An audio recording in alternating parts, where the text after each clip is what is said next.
हे जे विवाह आहे हे द्वारका लीलेचं एक शिरोमणी आहे. भगवंतानी 2-3 प्रकारच्या लीला केल्या. भगवान श्रीकृष्ण जेव्हा गोकुळामध्ये प्रकट झाले, गोकुळामध्ये भगवंतानी माखन चोरीची लीला केली. त्यानंतर भगवंत कुठे आले? कुठे आले? वृंदावनामध्ये आले. वृंदावनामध्ये भगवंतानी रासलीला केली. मथुरेमध्ये भगवंतानी कंसाला मारण्याची लीला केली. तसं द्वारका लीलेमध्ये सर्वात प्रमुख लीला असेल तर भगवंताची हे लग्नाची लीला आहे. भगवंतानी 16,000 विवाह केलेले आहेत द्वारकेमध्ये.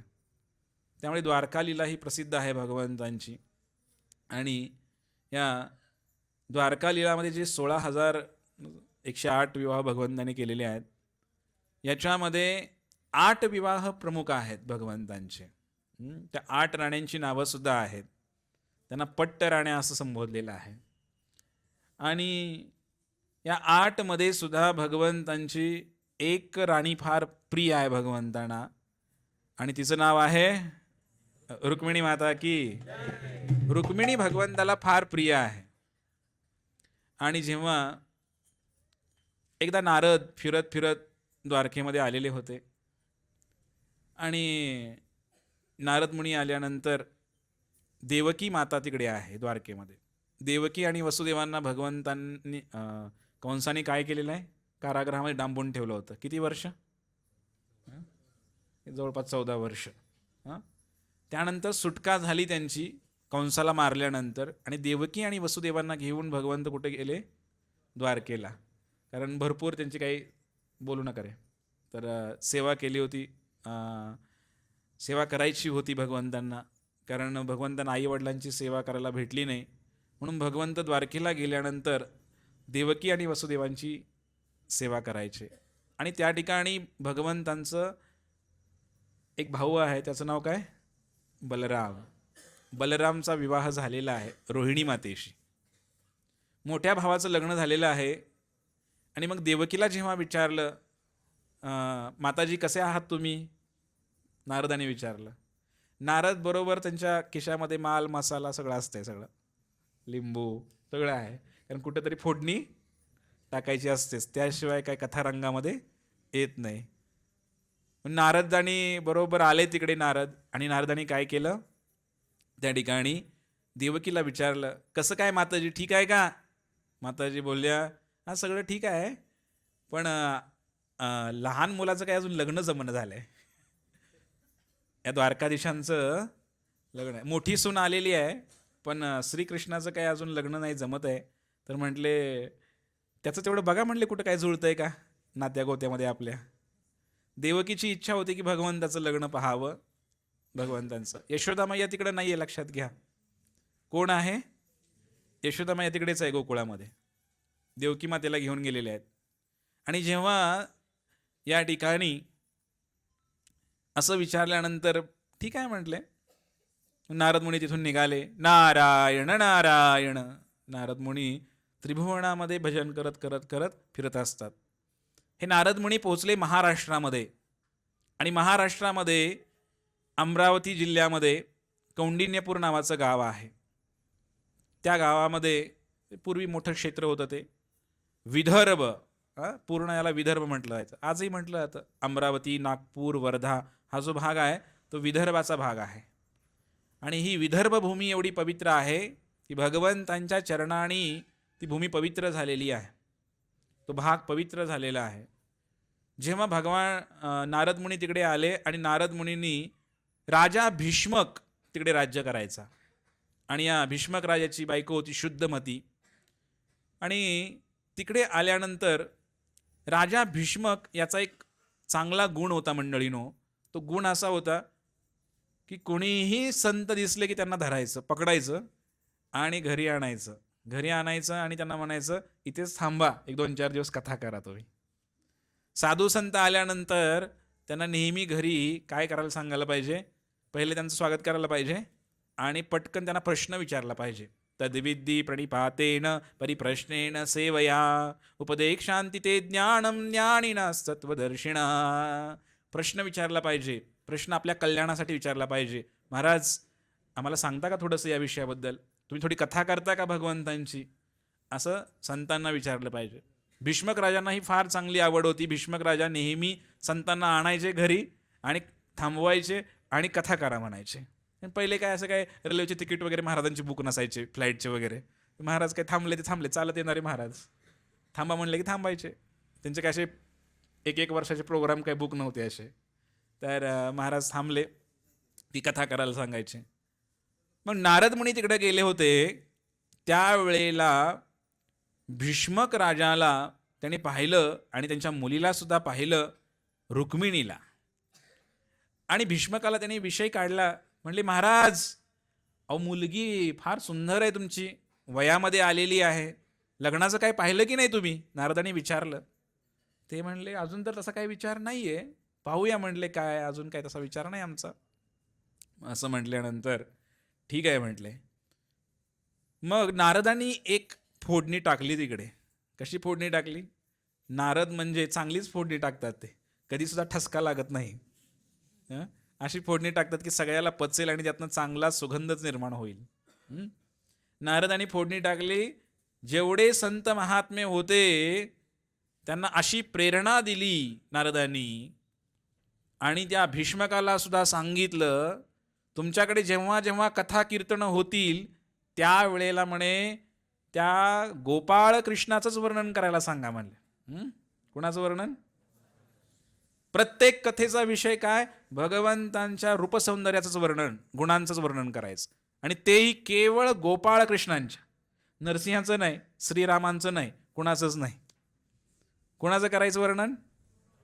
आता मी जर प्रवचन द्यायला सुरू केलं आणि प्रत्येक दिवशी मी काय केलं, फक्त श्रीकृष्णांच्या सौंदर्याचंच वर्णन केलं, तुम्ही याल का हो?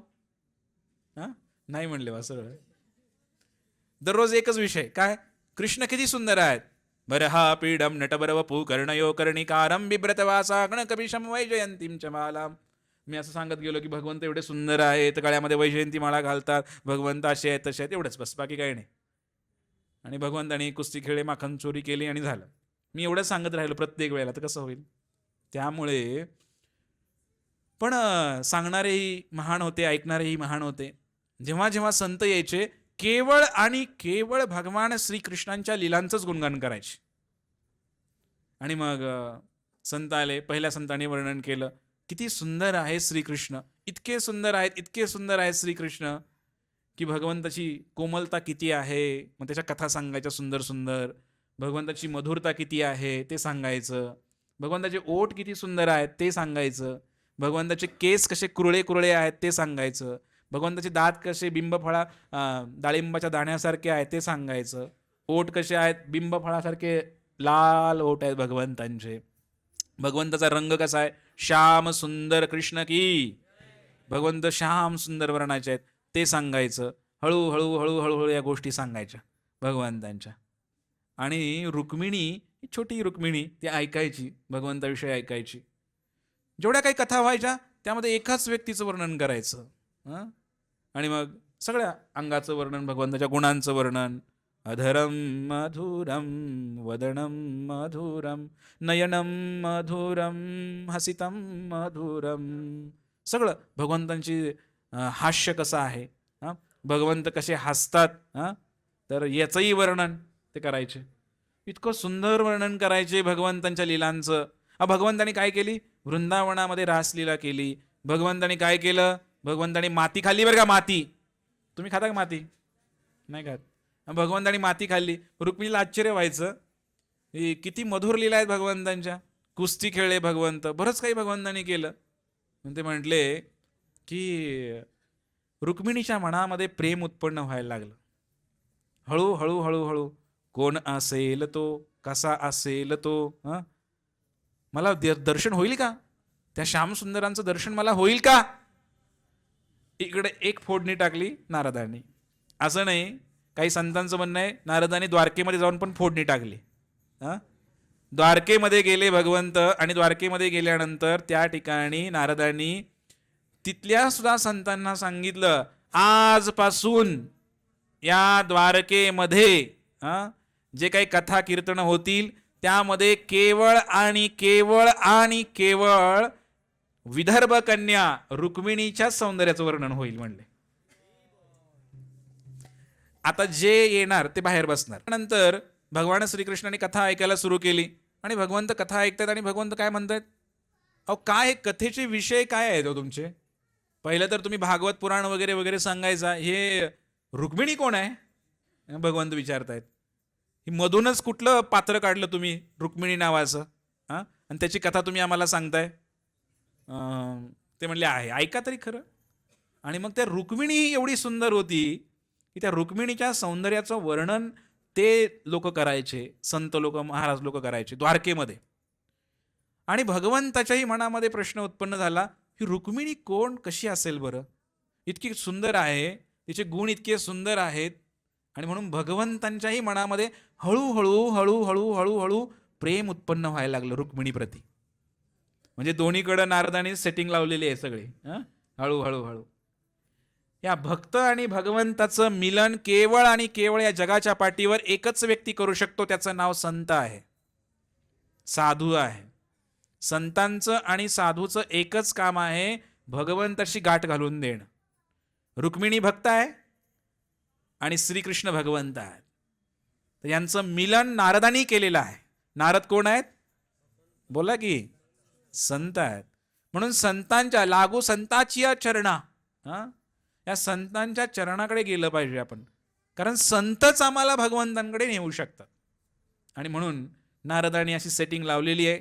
इकडे रुक्मिणीचं गुणगान भगवंत ऐकतायत आणि इकडं भगवंताचं गुणगान कोण ऐकतंय? रुक्मिणी ऐकते. आणि त्यामुळे ॲटोमॅटिक प्रेम उत्पन्न झालेलं आहे, पाहण्याची इच्छा निर्माण झालेली आहे. मग नारदाने आता तिसरी फोडणी टाकायला सुरू केलेलं आहे. फोडणी समजते सगळ्यांना? नारदाने विचार केला, आता प्रेम तरी उत्पन्न झालेलं आहे, मिलन कधी होणार? मिलन अभी अधुरा आहे. मिलन कधी होणार यांचं? म्हणून नारदाने काय केलं, तो जो भीष्मक राजा आहे त्याच्या मनामध्ये विचार घातला की मुलगी लग्नाला आलेली आहे, थोडंसं लग्नाचा विचार केला पाहिजे. आणि भीष्मक राजाला म्हणजे रुक्मिणीच्या वडिलांनाही वाटायचं की श्रीकृष्णाशी लग्न व्हावं. द्वारकाधीश राजा आहे, आम्हीही राजे आहोत, द्वारकाधीशही राजा आहे, तर म्हणले लग्न व्हावं अशी इच्छा होती त्यांची. आणि मग ते म्हटले ठीक आहे. रुक्मिणीला 5 भाऊ होते. किती? त्यातला मोठ्या भावाचं नाव काय? रुक्मी. म्हणा, अजून म्हणा, रुक्मी. हा जो मोठा भाव आहे रुक्मी, रुक्मिणीचा भाऊ मोठा रुक्मी, असे 5 भाऊ होते रुक्मिणीला. मग त्याने विचार केला, त्याच्याही मनामध्ये भगवान नारदाने थोडंसं प्रकाश टाकला वेगळा. याचा मित्र होता शिशुपाल. त्या रुक्मीचा मित्र कोण? हे सगळे असुर मंडळी बरं का. हा शिशुपाल आणि दंतवक्र कोण आहे माहिती आहे का तुम्हाला? कोण आहे? यांना शाप भेटले होते, हेच आहेत रावण आणि कुंभकर्ण. आणि तेच द्वापार युगामध्ये कोण आलेत? शिशुपाल आणि दंतवक्र, हेच जोडी आहे. प्रत्येक युगामध्ये त्यांना शाप भेटलेला 3 जन्म. तुम्ही राक्षस योनीमध्ये जन्म घ्याल. पहिले हिरण्याक्ष हिरण्यकशिपू, नंतर रावण आणि कुंभकर्ण, आणि नंतर शिशुपाल आणि दंतवक्र. हे शिशुपालाशी लग्न म्हणजे साक्षात कोणाशी लग्न? राक्षसाशी लग्न. ही आहे लक्ष्मी. रुक्मिणी कोण आहे? लक्ष्मी. तिचं लग्न कोणाशी? राक्षसाशी. असं होऊ नाही शकत ना. आणि म्हणून या ठिकाणी रुक्मिणीला समजतं, जेव्हा लग्नाची चर्चा सुरू होते तर भीष्मक राजा नाव काढतो, म्हणे द्वारकेला श्रीकृष्ण आहे आणि फार सुंदर आहे दिसायला तसा. आणि भगवंतांनी सांगितलं सगळं भीष्मक राजाने वर्णन. शिशुपाल हा भगवंतांचा शत्रू आहे. तसं रुक्मीचा आणि भगवंताचं काही नाही बरं का शत्रुत्व, पण मित्राचा शत्रू असल्यामुळे ते म्हणले हा शत्रू आहे म्हणते, आणि लग्न होईल तर म्हणे शिशुपाळाशीच होईल म्हणे. या शिशुपाळाशीच लग्न होईल म्हणे माझ्या बहिणीचं. तो पण मोठा शूरवीर आहे शिशुपाळ, काही साधारण नाही. या शिशुपाळाला मारलं बरं का कुणी? भगवंताने मारले नंतर, महाभारत युद्धानंतर भगवंताने मारले त्या ठिकाणी. तर अशा प्रकारे हा जो रुक्मी आहे, या रुक्मिणी ठरवलं की शिशुपाळाशीच लग्न होणार माझ्या बहिणीचं. पण रुक्मिणीने कधी असा विचार नव्हता केला कोणत्याही पुरुषाचा मनामध्ये. तर रुक्मिणी जी आहे, रुक्मिणीने असा विचार केला होता, मनोमन विचार केला होता की खरंच जर भगवान श्रीकृष्ण एवढे सुंदर असतील तर का म्हणून त्यांच्याशीच लग्न का नाही करायला पाहिजे मी? हं? त्यांच्याशी लग्न करूया, ते लहान मुलं कोणाचे आहेत त्यांना पण काय करणार? मोठा भाऊ असतो ना घरामध्ये, थोडं कधी कधी तो बापापेक्षा सुद्धा थोडा वरचढ असतो, बरोबर आहे का? जेव्हा मोठा होतो ना तो, वडिलांचं चालू देत नाही. तसं भीष्मक राजाचं काही चाले ना, आणि ते म्हणले की लग्न केलं तर म्हणले करायचं शिशुपाळाशीच. भीष्मक राजा गप्प बसले, वडील गप्प बसले, मुलाच्या पुढे काय बोलणार? कारण तो राजा तोच होणार आहे आता. आणि मग रुक्मिणी जी आहे, या रुक्मिणीला फार वाईट वाटायचं. लग्नाची तारीख सुद्धा निघाली मंडळीनो. लग्नाची तारीख काय, चांगला मुहूर्त त्याने पाहिला नव्हता बहुतेक. का पाहिला होता? पाहिला असेलच, पण तो मुहूर्त होता वसंत पंचमीचा. असं म्हटलं तर काही हरकत नाही. किंवा 2 दिवस आधी असावा असं मला वाटतंय तो मुहूर्त. कारण ज्या घटनाक्रम दिसतोय, तर वेगवेगळ्या संतांची वेगळी म्हणणी आहे त्याच्यामध्ये. पण लग्नाचा मुहूर्त ठरला, आणि लग्नाचा मुहूर्त ठरल्यानंतर रुक्मिणीने आपल्या गुरूंना, म्हणजे एका ब्राह्मणाला विचारलं. म्हणले काय करायला पाहिजे हो? म्हटले मला तर लग्न करायचं आहे भगवंताशी, श्रीकृष्णांशी लग्न करायचं आहे. बोल ना करे. तर श्रीकृष्णांशी लग्न करायचं आहे मला, काय करू मी? तर ते म्हटले आता उघड उघड तर काही करता येणार नाही, झाकरीत काय करता येते का पहा म्हणे. झाकरीत काय करायचं? रुक्मिणी म्हणले माझा हा जो मेसेज आहे, हा जो संदेश आहे, हा संदेश तुम्ही तेवढा द्वारकाधीशांपर्यंत पोहोचवा, श्रीकृष्णांपर्यंत पोहोचवा. ब्राह्मण म्हणल्यावर पण पोहोचवणार कसे? लग्न तर परवा दिवशी आहे. लग्न कधी आहे? म्हणजे समजा आज आहे ना, आज उद्या आणि परवा लग्न आहे, आणि आज सकाळी ही चर्चा चालू आहे कौंडिन्यपुरामध्ये. ब्राह्मणाला म्हटले काहीतरी करायला पाहिजे म्हणे. मग ब्राह्मण म्हटले अहो मी जर असं पत्र तुमचं तर हे मेसेज घेऊन गेलो तर एक तर वेळ लागेल, आणि हे जर कळालं तर म्हणले मग काही खरं नाही, माझंही काही खरं नाही, तुमचंही काही खरं नाही म्हणे, बाकीच्यांना कळालं तर. म्हणून रुक्मिणीने काय केलं, रुक्मिणीने पत्र तर लिहिलं होतं, फार डिटेल वर्णन नाही, पण माझ्याकडे वेळ नाही आहे, थोडक्यात सांगतो. रुक्मिणी जेव्हा पत्र लिहिते, ते लिहिलेलं वाचताच येत नव्हतं, कारण रुक्मिणीच्या डोळ्यातनं पाणी गळायचं, आणि रुक्मिणीच्या डोळ्यातनं पाणी यायचं, लिहिलेलं लगेच पुसायचं. ते पहिलं शाईनं लिहायचे, सगळे कागद ओला व्हायचा, कारण तिनं ऐकलं होतं श्रीकृष्णाबद्दल. ते लिहायला गेले की त्याला ते प्रेमाचे अश्रू यायचे तिच्या डोळ्यातून रुक्मिणीच्या, आणि ते सगळं पत्र ओलं व्हायचं, आणि रुक्मिणीला लिहिताच येईना. कसं तरी रुक्मिणीने ते प्रेमपत्र लिहिलं. असं जगातलं हे पहिलं प्रेमपत्र बरं का. अशी काही 4-5 पत्र प्रसिद्ध आहेत प्रेमाची. नलदमयंतीचं प्रेमपत्र प्रसिद्ध आहे शास्त्रामध्ये. नलराजा, त्याची बायको दमयंती, आणि हे रुक्मिणी आणि भगवंताचं पत्र सुद्धा प्रसिद्ध आहे. रुक्मिणीने भगवंतांना पत्र लिहिलेलं आहे श्रीकृष्णांना. श्रीमद भागवतामध्ये फार सुंदर वर्णन आहे, 7 श्लोक आहेत, त्यामध्ये वर्णन आहे. ते संस्कृतमध्ये पत्र आहे, तुम्ही वाचा कधी घरी गेल्यानंतर. भागवतामध्ये भगवंतांना पत्र लिहिलेलं आहे, आणि त्याच्यामध्ये ती वर्णन करते भगवंता. श्रवण, पहिला शब्द त्या श्लोकाचा काय आहे? मी श्रवण केलेलं आहे, मी ऐकलेलं आहे तुमच्याबद्दल. सांगावं लागेल ना मी कोण आहे ते. माझं नाव रुक्मिणी असं नाही म्हणले ते म्हटले मी तुमच्याबद्दल ऐकलेलं आहे की तुम्ही फार सुंदर आहात, रूपवान आहात, गुणवान आहात, बरेच गुण तुमच्याकडे आहेत. आणि त्या पत्रामध्ये रुक्मिणी वर्णन करते की मला तुमच्याशी लग्न करायचं आहे, आणि जर तुम्ही, माझं लग्न ठरलेलं आहे, तारीख ठरलेली आहे, परवा दिवशी माझं लग्न आहे, आणि जर तुम्ही नाही आला तर मग मी आत्महत्या करेन, पण मी शिशुपाळाशी लग्न करणार नाही. मग भगवंतांना ते पत्र पाठवायचं आहे, ब्राह्मण जायला तयार नाही.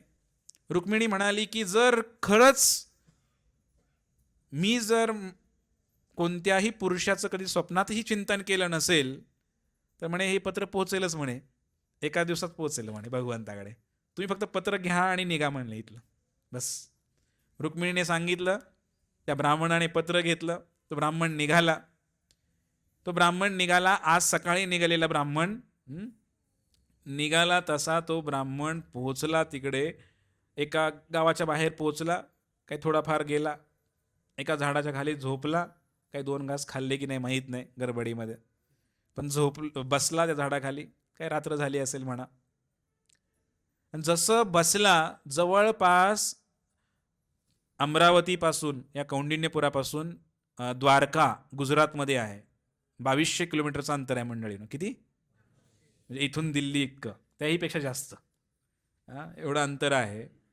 आणि मग हा ब्राह्मण झोपलेला आहे, झाडाखाली बसलेला झोपलेला आहे. आणि काय झालं, जसा झोपलेला ब्राह्मण आहे, पत्र घेऊन झोपलेला आहे, सकाळ उठून बघतो, त्याला वाटलं आता काय पोचणार की नाही आपण, माहीत नाही किती पोचणार, काय गाडी काय घोडा काहीच नव्हतं तिकडे, विमान काहीच नव्हती सोयी सुविधा. पण रात्री इकडे झोपलेला कुठल्या तरी गावामध्ये तो ब्राह्मण सकाळ उठून पाहतो तर द्वारका नगरीमध्ये प्रकट झालेला. भगवंतांना जर एखादी गोष्ट करून घ्यायची असेल तर भगवंत येणं केणं प्रकारेनं करून घेतात बरं का. ही भगवंतांची लीला आहे. तो ब्राह्मण द्वारकेमध्ये पोहोचला, त्याला इतका आनंद झाला, तो पळत पळत गेला, द्वारकाधीश कुठे आहेत, द्वारकाधीश कुठे आहेत. आणि मग ते म्हणले आहेत. तिथपर्यंत सोडलं त्यांना आतमध्ये खोलीपर्यंत. त्या महलामध्ये गेले, ते पत्र म्हणे पत्र दिलेलं आहे, पत्र कुणी दिले, कुणी दिले, वाचा तरी खरं. हे भीष्मक राजा आहे, भीष्मक राजा. कुठला आहे, कुठला आहे? कौंडिण्यपूरचा. त्याच्या मुलीचं पत्र आहे म्हणे. भगवंतानी घेतलं ते, पण भगवंत म्हणले हे पत्र मी आता इथं नाही वाचत. भगवंतानी ते पत्र मंत्रिमंडळ बोलवले सगळ्यांच्या पुढं. कारण बऱ्याच गोष्टी या गुपचूप केल्या राजाने की लोक डाऊट घेतात. सरकारने काही गुपचूप केलं की जनता डाऊट घेते. भगवंतानी काय केलं, सगळ्यांना बोलवलं, सगळ्यांना देखत ते पत्र. अहो ते म्हणले सिक्रेट आहे, लव्ह लेटर आहे, असं वाचायचं नसतं सगळ्यांना देखत. ते काही नाही म्हणे.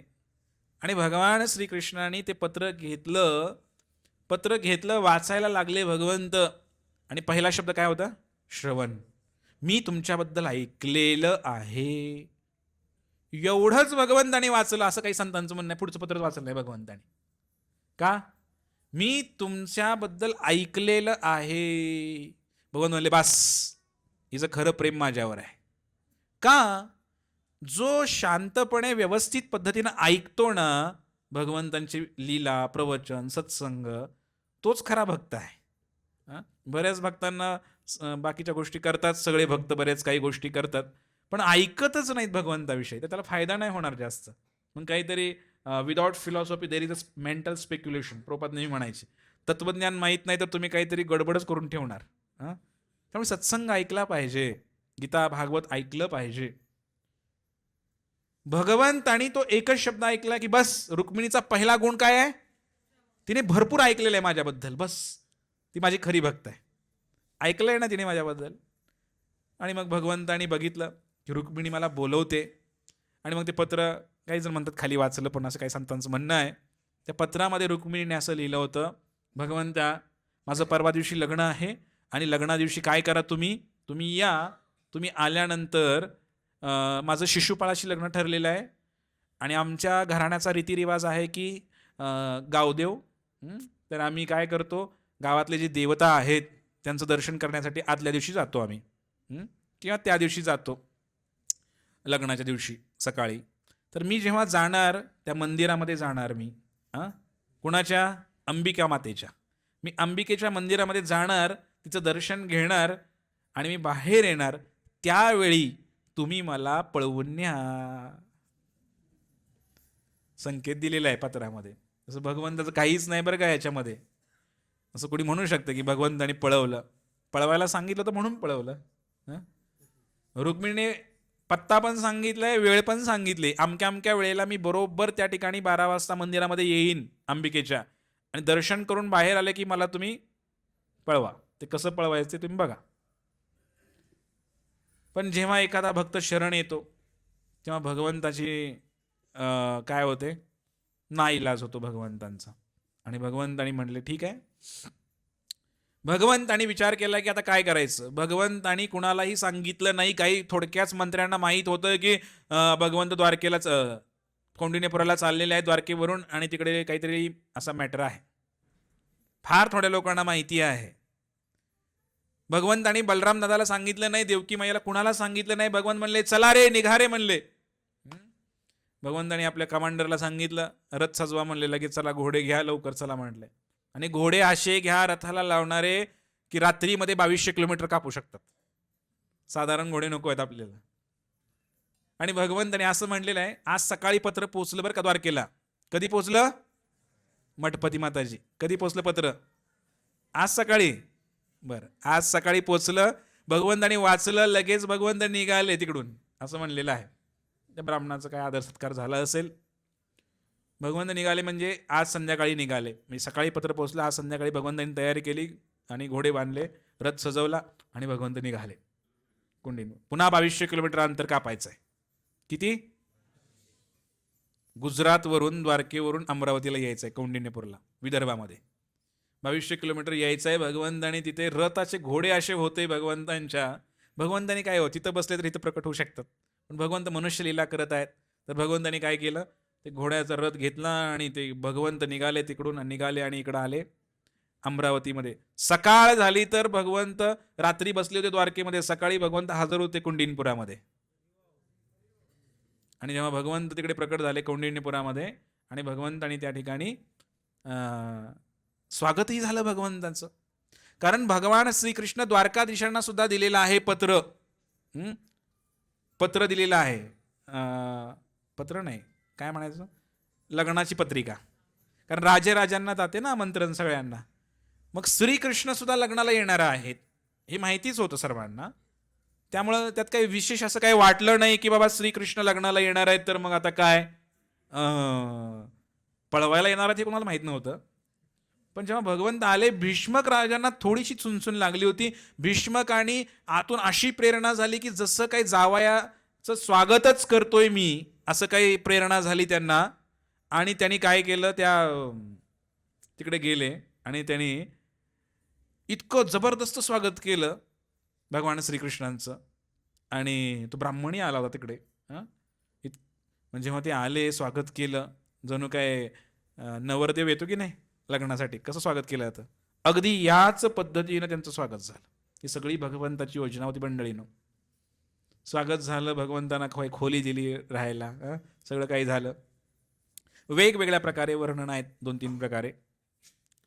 आणि मग जेव्हा रुक्मिणीला काही माहिती नाही की कोण आलेलं आहे, किती राजे आलेले आहेत, पण रुक्मिणीच्या मनामध्ये एक काहूर माजलेलं आहे की श्रीकृष्ण येतील की नाही, येतील की नाही, मला नेतील की नाही, नेतील की नाही, असं आतून आवाज तरी येतोय. आणि रुक्मिणीची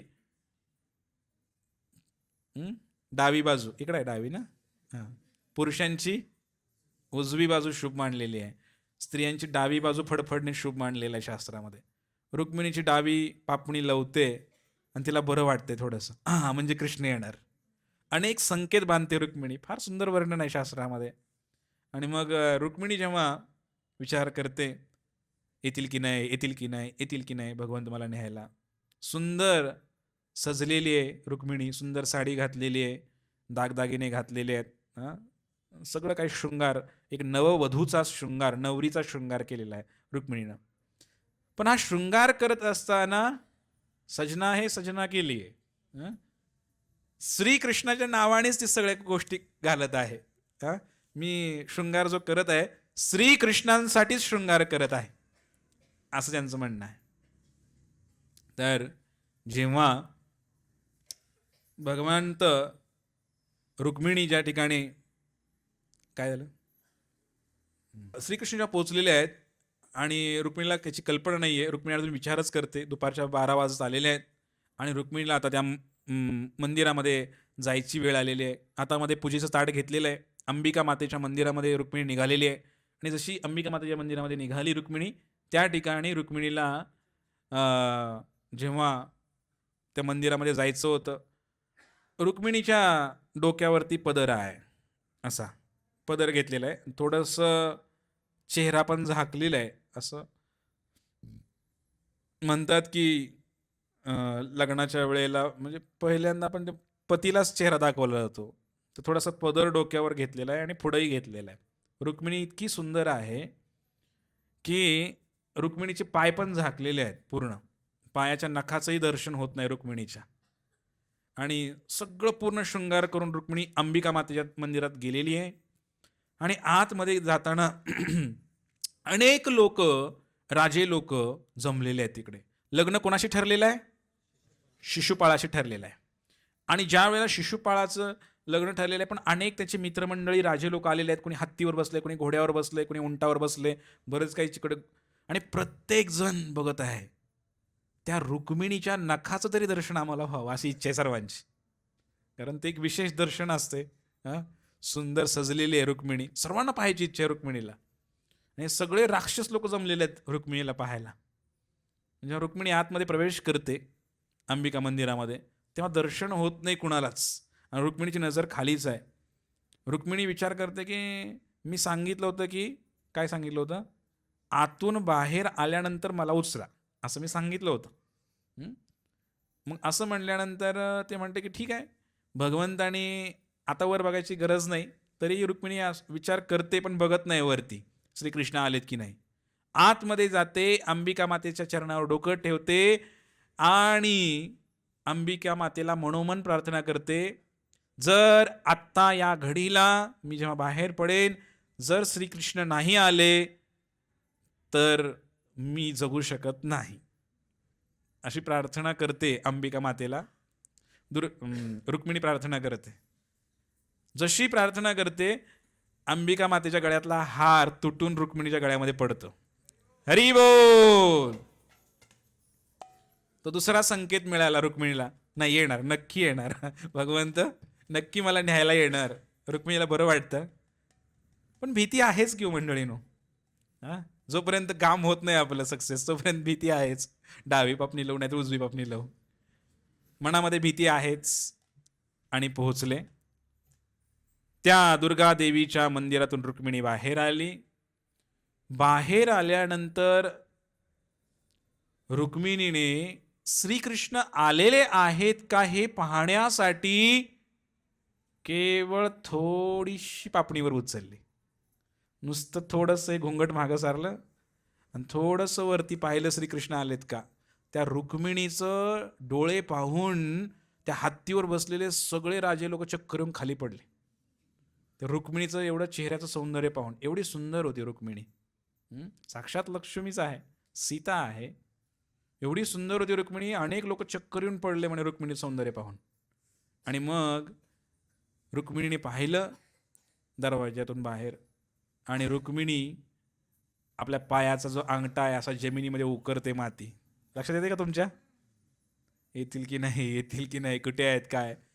थोडा विचार करते, सगळे लोक बघतायत ना बघतायत, तोपर्यंत अचानक एका लांडग्याच्या कळपावरती एका सिंहाने झडप घालावी अशा पद्धतीने भगवान श्रीकृष्ण आले घोड्यावरून, रुक्मिणीला उचललं, घोड्यावर टाकलं आणि निघून गेले. आणि सगळेजण टाळ्या वाजवत आहेत, त्यात शिशुपाल सुद्धा आहे. सगळेजण टाळ्या वाजवत आहेत. काय जोडी आहे, काय जोडी आहे. शिशुपाल पण बोलायला लागला, काय नंबर 1 ची जोडी आहे, काय सुंदर जोडी आहे. भगवंताची माया आहे ही, माया.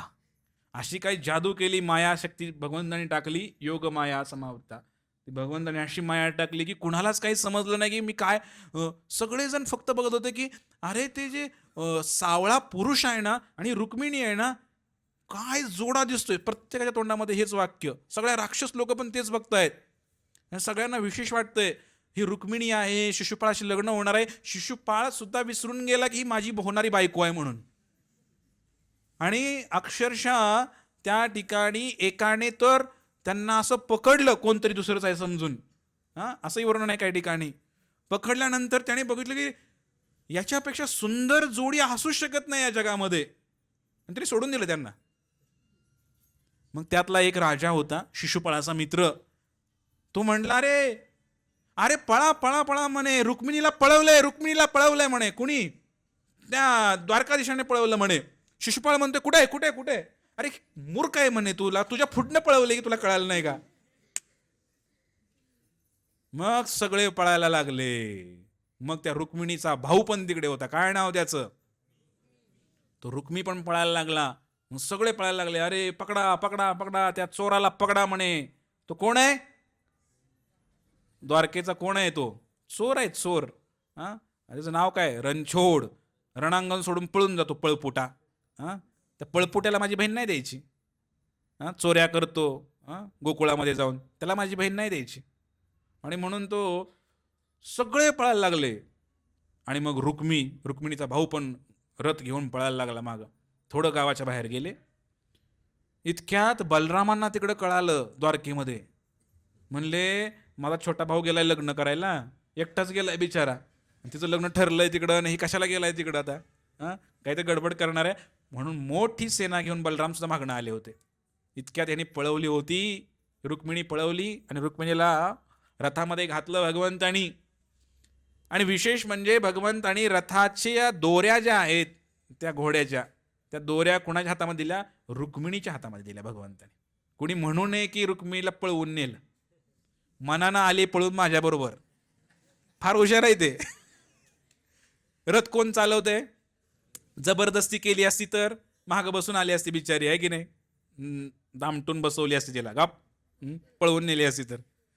पण स्वतःहून आनंदाने रथ चालवते रुक्मिणी आणि श्रीकृष्ण मागे बसलेले आहेत. याचा अर्थ काय झाला? मुलगी स्वतःच्या इच्छेने पळून गेलेली आहे.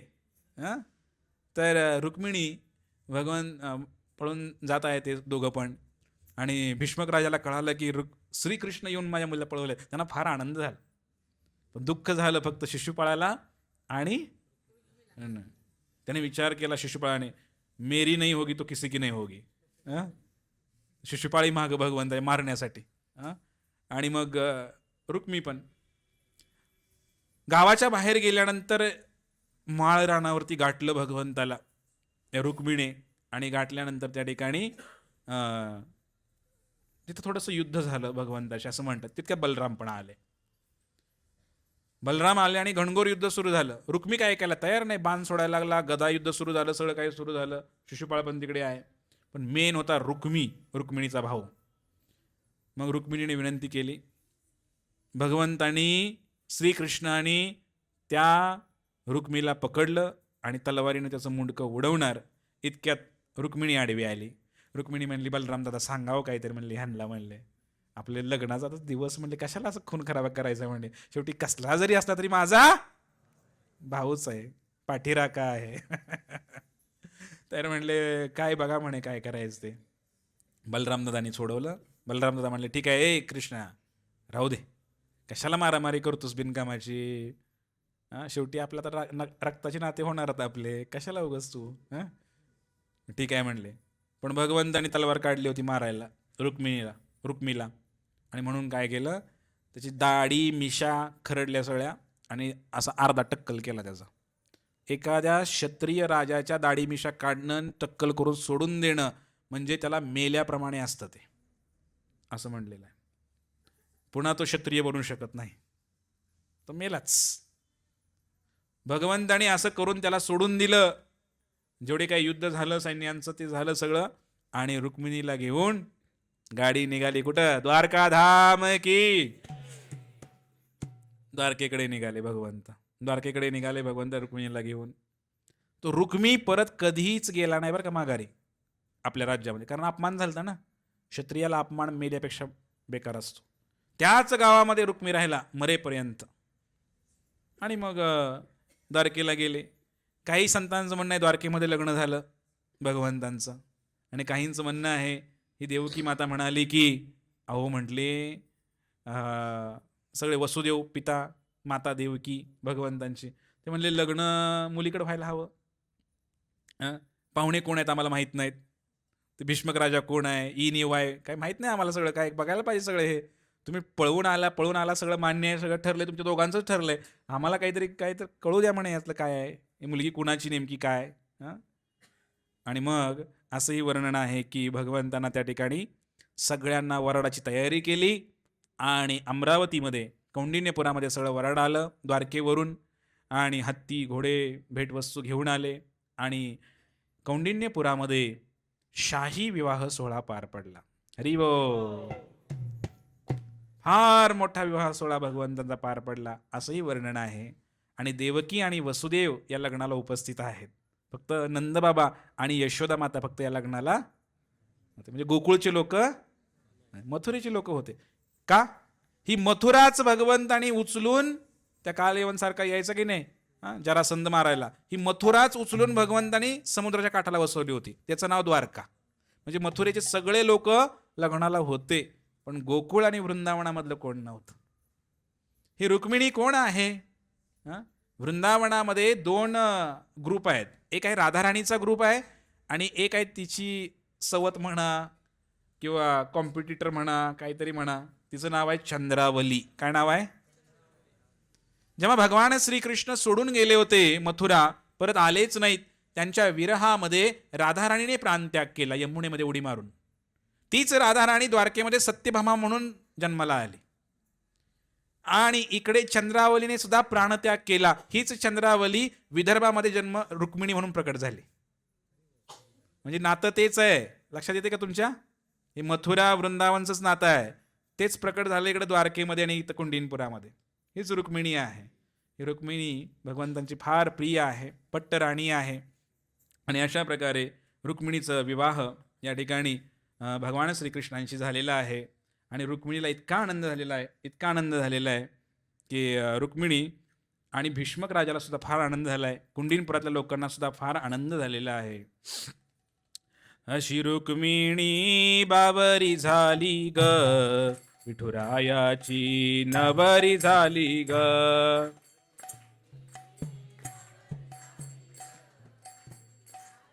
कोण वाजवते?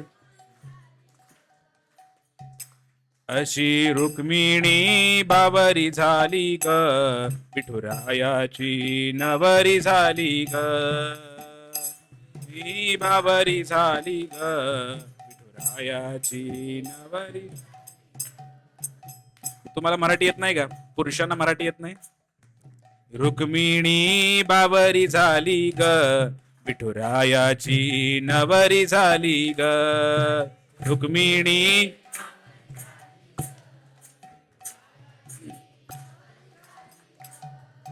चंद्राला मिळाली चांदणी, विठूला मिळाली रुक्मिणी. आवाज येत नाही?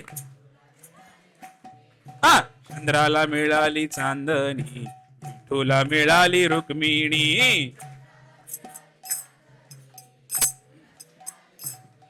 धरणी माता ही प्रकट झाली ग, विठुरायाची नवरी झाली ग. अशी रुक्मिणी बावरी विठुरायाची. भीमक राजाची लाडाची ले, दिसायला होती लाखात एक. भीमक राजाची लाडाची ले, दिसायला होती लाखात. भीमक राजाची लाडाची ले, दिसायला होती लाखात एक. लाडा लाडाने बावरी झाली ग, विठुरायाची नवरी झाली ग. लाडा लाडाने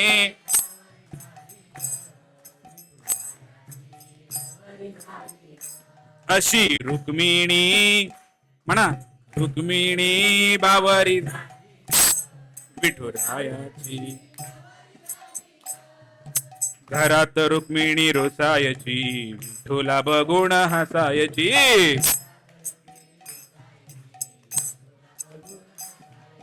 घरात रुक्मिणी रोसायची, विठूला बघून हसायची.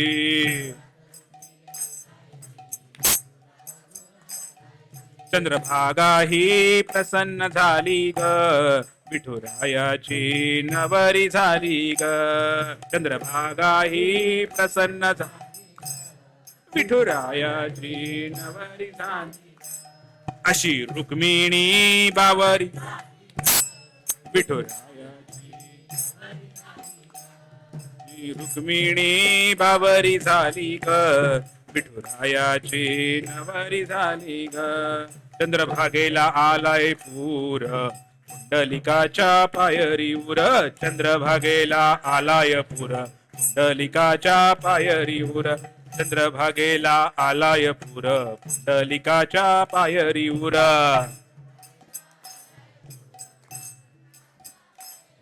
देवा देवाची गर्दी झाली ग, विठुरायाची नवरी नटली ग.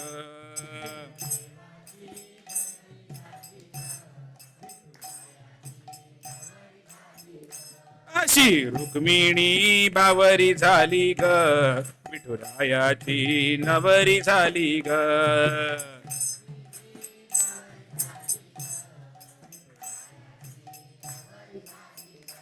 विठुरायाची नवरी झाली ग, विठुरायाची नवरी, विठुरायाची नवरी झाली ग, अशी रुक्मिणी बावरी झाली ग, विठुरायाची नवरी झाली ग,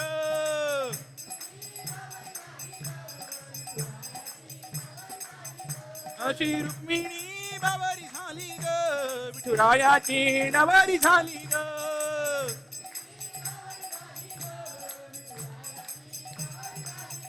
विठुरायाची नवरी झाली ग, विठुरायाची नवरी झाली ग,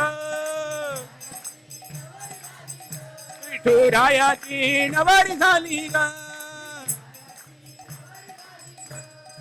रुक्मिणी बाबरी झाली ग, विठुरायाची नवरी झाली ग, अशी रुक्मिणी झाली ग.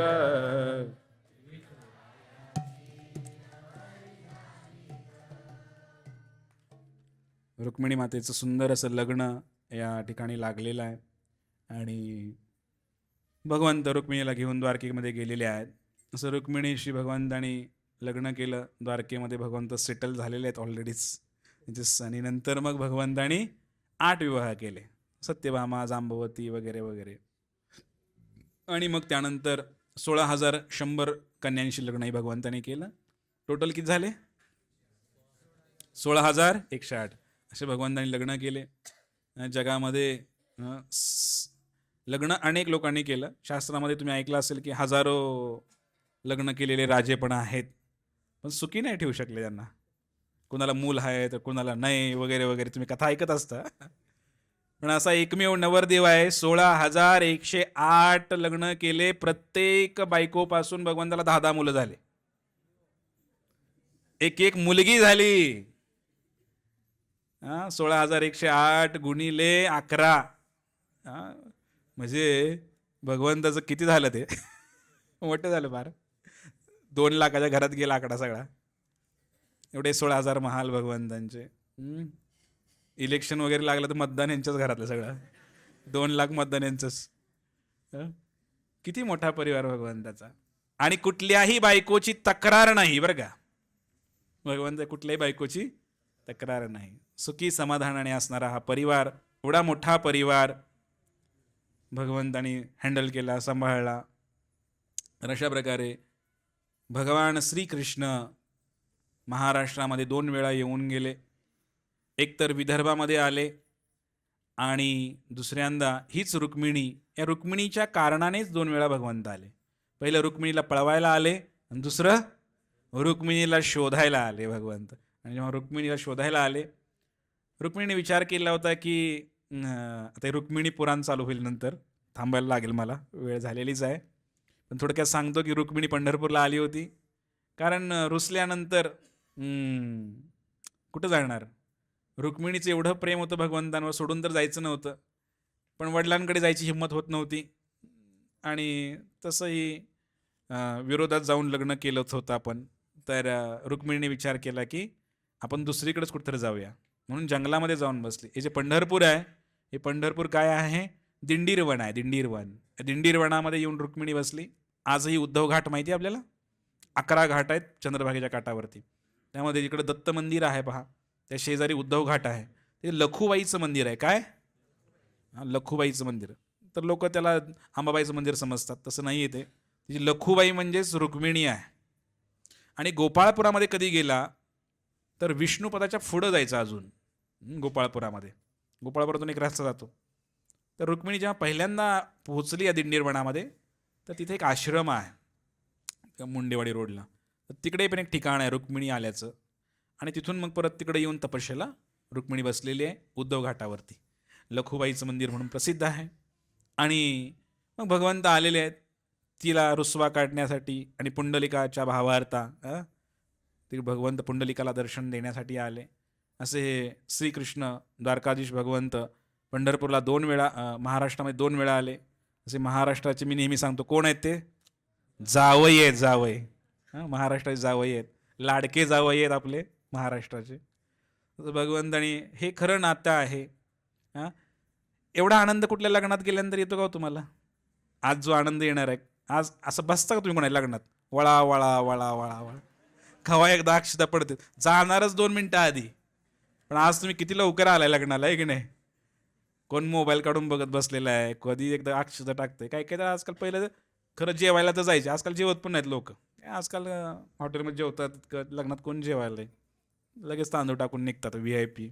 पण आज तुम्ही आलाय आणि हा जो आनंद आहे, भगवंतांच्या लग्नाचा आनंद, भगवंताला आपलं मानण्यातला आनंद, भगवंताशी नातं जोडण्यातला आनंद, हे खरं शाश्वत लग्न, हे खरं लग्न बरं का भगवंताचं. हा खरा आनंद, हे खरं नातं. तर रुक्मिणीने भगवंताशी नातं जोडलं, तसं आपण सुद्धा भगवंताशी नातं जोडायला पाहिजे. या उत्सवाच्या माध्यमामधून आपल्याला हे साध्य करायचं आहे की श्रीकृष्णच नवरा आहे. सगळ्यांचा नवरा श्रीकृष्णच आहे. नवरा म्हणजे काय? मालक. नवरा या शब्दाचा अर्थ काय? पती. या शब्दाचा अर्थ काय? मालक. या ब्रह्मांडाचा मालक कोण आहे? कृष्णच आहेत. सगळ्याचा बाप कोण आहे? कृष्ण. बाप म्हणजे पण मालकच, विठोबा, सर्वांचा बा. म्हणजे श्रीकृष्ण जे आहेत हे सर्वांचाच मालक आहेत खऱ्या अर्थाने. पुरुषांचाही, लहान मुलांचा, स्त्रियांचा, गायीचा, प्राण्यांचा, सर्वांचा पती कोण आहे? कृष्णच आहे. धन मोर नित्यानंद पती गौरचंद्र. तर गौरचंद्र हे विठ्ठल कृष्ण हेच सर्वांचे मालक आणि पती आहेत.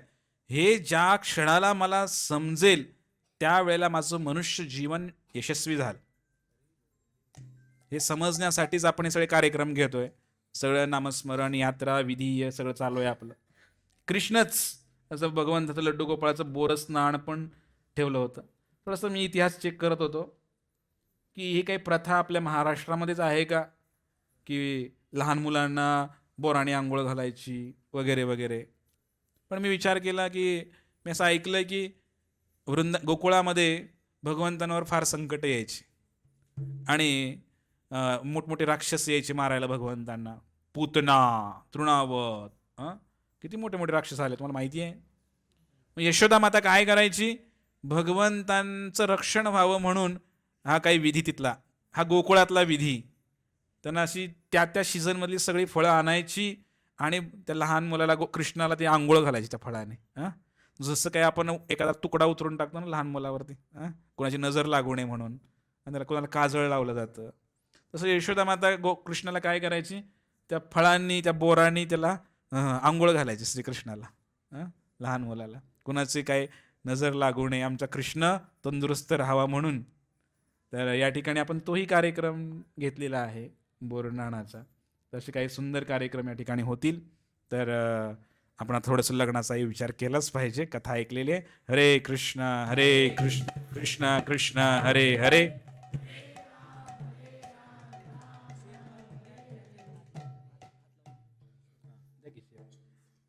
तर या ठिकाणी आता ही जी लहान मुलं आहेत